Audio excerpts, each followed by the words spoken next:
Step 1. Optimize the URL, which is the first king. We want to start off with our keyword research template for one of our pages and then look at the biggest keyword we have. So in this example, I've decided to go with our yoga clothing page, as you can see from the screenshot on the right.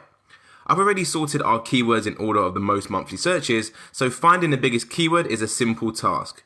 We can easily see that the biggest keyword is yoga clothes with 3,200 searches a month. As this is our biggest keyword, we want to include it in our URL. So a good example of a URL would be website.com/yoga clothes. A bad example of a URL would be website.com/yoga clothes tops for men, women, sell cheap UK. As you can tell, we're trying to stuff in as many keywords as we can in the URL, and as a result, it looks very spammy. We want to avoid looking like a spammer, and ideally, we want to go for shorter URLs as well.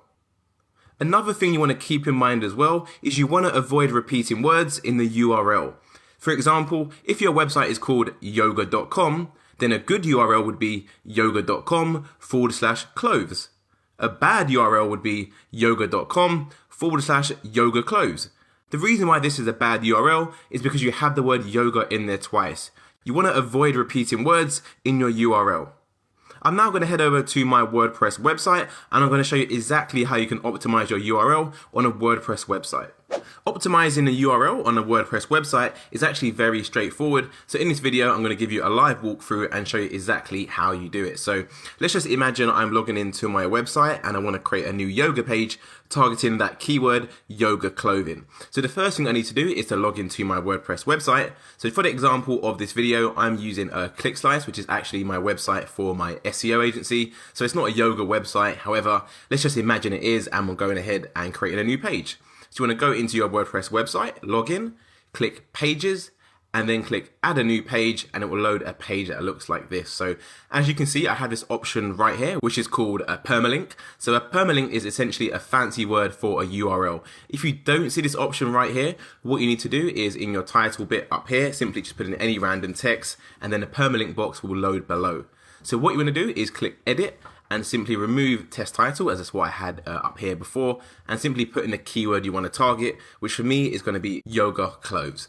And then simply click OK, and then click publish if it's a new page. If it's an old one, you want to click update.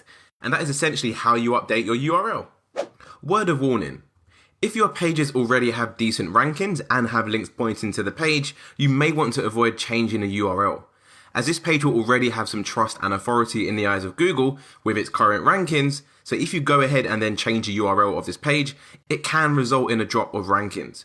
It's better to just move on to the next two kings to better optimize your website. If you insist and you still want to change the URL to include the keywords, then what I recommend is you set up a 301 redirect. A 301 redirect is essentially when you redirect one page to another page. Meaning if you had a link to that old page, then it'd be automatically redirected to the new URL. I'll show you how to set up a 301 redirect later on in the course in the technical SEO section.